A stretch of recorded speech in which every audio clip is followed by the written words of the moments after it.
warahmatullahi wabarakatuh anak-anak. Waalaikumsalam warahmatullahi wabarakatuh, Ibu. Baik, sebelum kita memulai pembelajaran, diharapkan kepada ketua kelas untuk memimpin doa. Sebelum kita mulai pembelajaran pada sore ini, alangkah baiknya kita berdoa untuk baca doa terlebih dahulu. Baca doa mulai.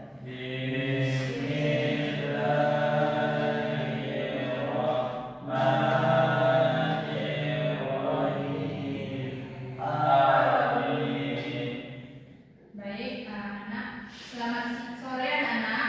Sore, Bu. Bagaimana kabarnya? Baik, sebelum kita masuk kepada materi, Ibu mau ambil absen dulu ya. Bagi yang namanya disebut, tolong angkat tangannya. Abel, Adinda, Amelia, Muhammad Latif, Chandra, Akbar. Baik. Ada semua ya? Baik Anda semua. Siapa yang tahu apa materi kita pada hari ini? Tetap puasa. Ya, tentang puasa ya. Puasa ini merupakan rukun Islam yang keberapa, anak-anak? Yang ketiga. Rukun Islam itu ada berapa? Yang pertama, yang kedua, yang ketiga, empat, lima. Jadi puasa ini merupakan rukun Islam yang ketiga ya. Nah, jadi kita masuk kepada pengertian puasa. Jadi puasa itu secara dalam bahasa Arab yaitu siam atau saum yang berarti menahan atau mencegah. Adapun secara istilah adalah puasa itu merupakan menahan diri dari segala sesuatu yang membatalkan puasa, mulai dari terbit fajar hingga terbenamnya matahari, yang disertai dengan niat, syarat, dan rukun-rukun tertentu. Nah, jadi dari yang berkaitan dengan puasa ini, Allah merintahkan dalam Quran surah Al-Baqarah ayat 183. Siapa yang bisa membantu Ibu membacakan ayatnya? Baik, kepada Anak Akbar.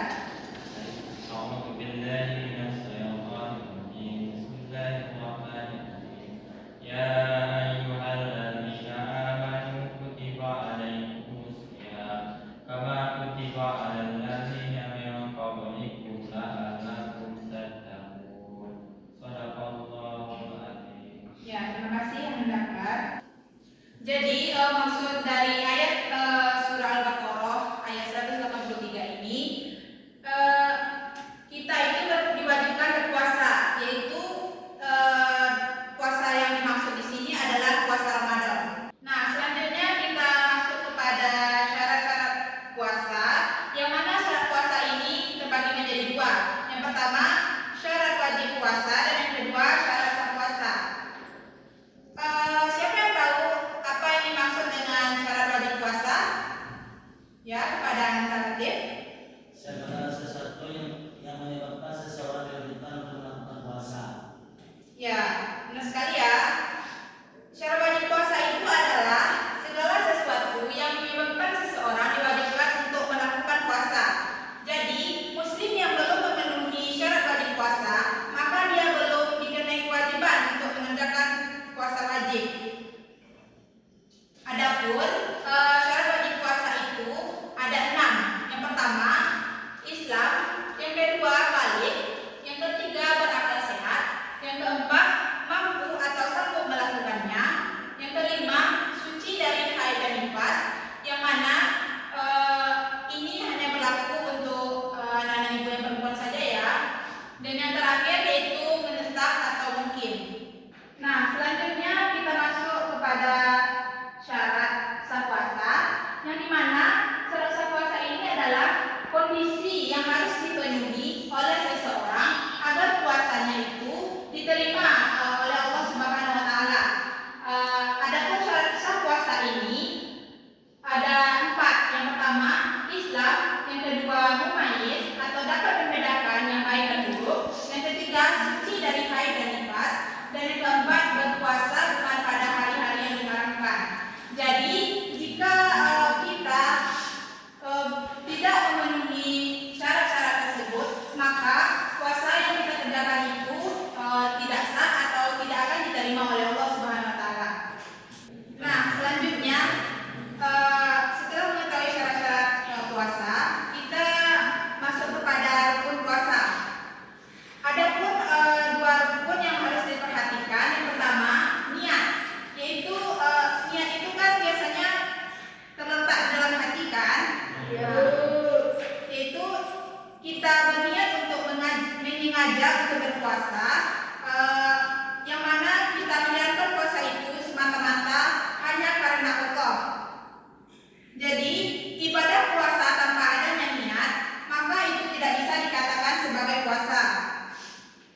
minum, dan hal-hal lain yang membatalkan puasa.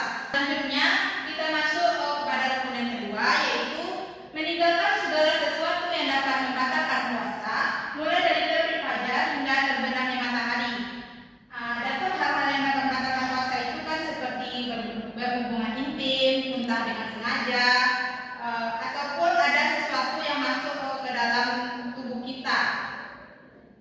Dan yang ketiga yaitu orang yang berpuasa. Orang yang berpuasa itu disyaratkan untuk memenuhi beberapa hal, yaitu seperti syarat tadi, Islam, berakal, balik, suci dari haid dan nifas. Nah, adapun hal-hal yang dapat membatalkan puasa itu, saat kita berpuasa, hendaklah kita berhati-hati. Jangan sampai kita melakukan sesuatu yang dapat membatalkan puasa kita tersebut. Adapun hal-hal yang dapat membatalkan puasa, coba yang pertama, hendaknya. Yang pertama yaitu melakukan tindakan dengan sengaja, Bu. Ya, selanjutnya. Yang kedua tuh murtad, Bu, atau keluar dari agama Islam. Ya, selanjutnya. Melakukan dengan sengaja. Ya, Yang keempat melakukan hubungan suami istri di siang hari. ya, selanjutnya. Yang selanjutnya itu kedua darah haid dan nifas, Bu. Ya, Selanjutnya itu merubah niat puasa. Yang selanjutnya itu yang akal karena mabuk, bisa ataupun gila. ya, apa yang Ibu Anda sebutkan tadi benar ya, bahwa hal-hal yang dapat membatalkan puasa itu ada 8. Yang pertama, makan dan minum dengan sengaja, murtad, muntah dengan sengaja, melakukan hubungan suami istri di siang hari, yang mana di sini melakukan hubungan ketika kita melaksanakan ibadah puasa, melakukan hubungan suami istri itu diperbolehkan ketika pada malam harinya. Selanjutnya, keluar darah haid atau nifas, keluar air mani dengan sengaja, merubah niat puasa, dan yang terakhir, hilang akal karena mabuk, pingsan atau gila. Nah, selanjutnya kita masuk kepada macam-macam puasa. Yang pertama, puasa wajib. Siapa yang tahu apa itu puasa wajib? Ya, Bu. Ya, kepada Anda Latif. Puasa wajib itu adalah puasa yang harus dilakukan oleh seluruh umat muslim, Bu. Ya, benar ya. Puasa wajib itu merupakan puasa yang jika dikerjakan mendapat pahala, jika ditinggalkan kita akan mendapat dosa. Di mana puasa wajib ini wajib bagi setiap muslimin. Dan yang selanjutnya puasa sunnah. Siapa yang tahu apa itu puasa sunnah? Ya, Bu. Ya, kepada Anda Akbar. Seperti puasa Senin Kamis, Bu. Apabila dikerjakan dapat pahala, apabila ditinggalkan tidak berdosa, Bu. Ya, betul sekali ya. Puasa sunnah itu merupakan puasa yang jika dikerjakan mendapat pahala, jika ditinggalkan tidak berdosa. Selanjutnya puasa haram. Siapa yang tahu apa itu puasa haram? Ya, kepada Jadi puasa haram itu apabila kita melakukannya kita akan berdosa, dan apabila kita meninggalkannya maka kita akan mendapatkan pahala. Contohnya ketika kita berpuasa pada hari tasyrik, itu pada tanggal 11, 12, dan 13 pada bulan Dzulhijjah. Ya, benar sekali. Dan yang terakhir tentang puasa makruh. Siapa yang tahu apa itu puasa makruh? Ya, Bu. Ya, kepada Anda Dinda. Jadi puasa makruh itu adalah puasa yang apabila dikerjakan tidak berdosa dan apabila ditinggalkan yang mendapat pahala. Contohnya itu seperti berpuasa pada hari Jumat. Benar ya apa yang dibilang Anda semua, bahwa macam-macam puasa itu ada 4. Yang pertama puasa wajib, yang kedua puasa sunnah, yang ketiga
terima kasih kepada Nanda Chandra. Kita berikan aplaus kepada Nah, jadi hikmah yang kita dapatkan dari berpuasa itu sangat banyak. Salah satunya yaitu kita dengan berpuasa itu membuktikan bahwa kita merupakan sosok hamba yang taat dan melaksanakan perintah Allah. Yang dimana puasa ini merupakan suatu ibadah yang wajib dikerjakan, apalagi puasa yang disebutkan Allah itu adalah puasa di bulan Ramadan. Nah, jadi anak-anak, setelah penjelasan materi yang Ibu sampaikan tadi, apakah anak-anak sudah paham terhadap penjelasan Ibu tadi? Sudah, Bu. Nah, kalau sudah paham, untuk menguji pemahaman Anda semua, Ibu ada sebuah game yang mana di sini kalian nanti akan dibagi menjadi 2 kelompok, yang mana masing-masing kelompok itu hanya boleh megang 1 HP ya per kelompok. Mana nanti